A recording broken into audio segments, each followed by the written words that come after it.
My intention when I went off to college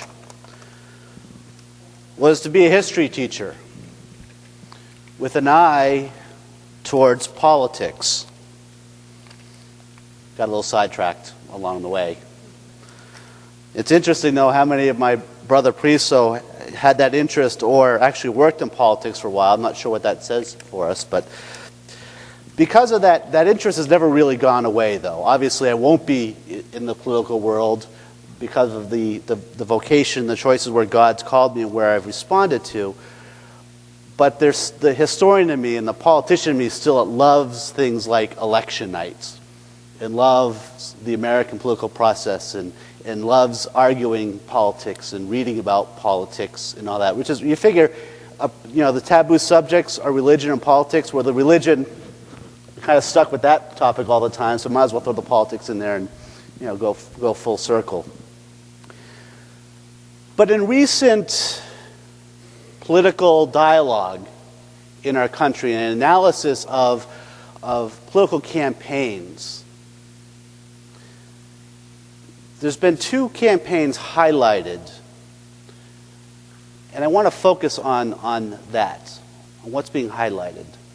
And the two campaigns I want to point to, not getting into the political topic or issues, but the style of the campaign and what worked in both cases, is that of Senator Brown's recent campaign and that of President Obama's campaign a year and a half ago.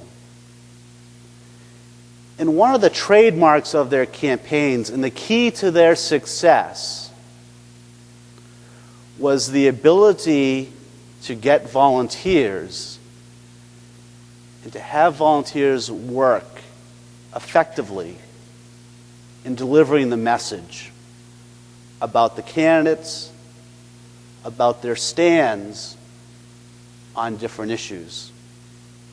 Mobilizing them so effectively that both overcame great odds and overcame the political wisdom and conventional wisdom to attain the office that they sought. And the political commentary going on to tell us that future campaigns are really going to be modeling themselves after these two particular campaign strategies, particularly the use of the volunteers. And it makes sense because without the use of volunteers, without the help of others, Barack Obama and Scott Brown would be two gentlemen that we would never know about or hear about.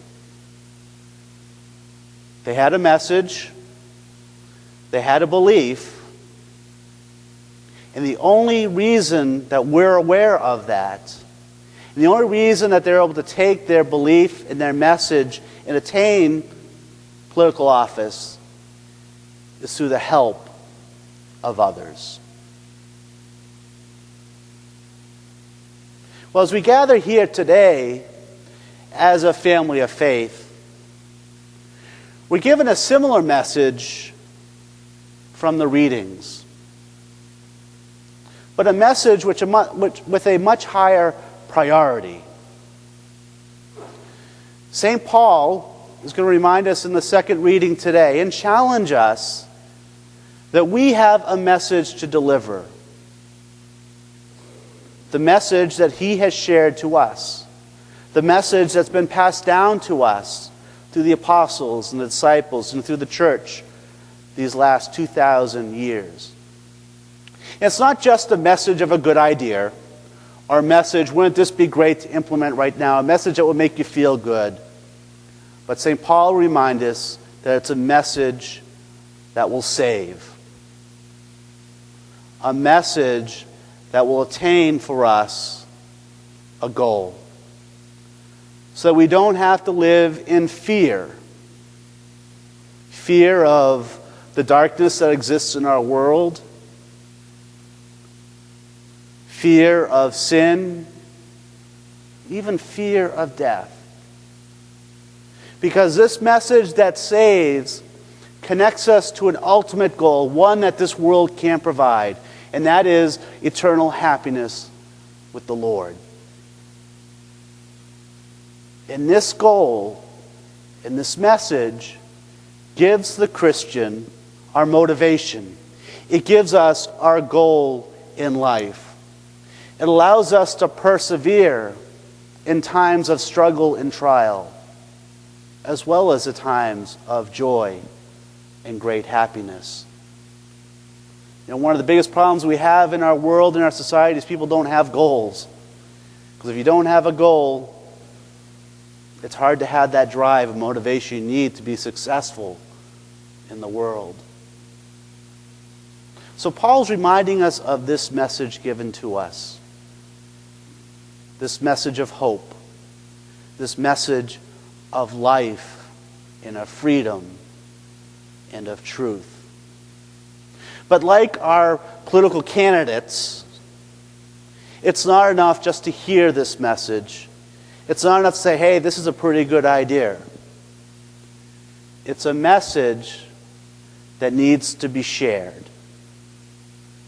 And we, who've heard the message, are called to be those volunteers, are called to be the workers to make that message known in the world that we live in. And we don't do this alone.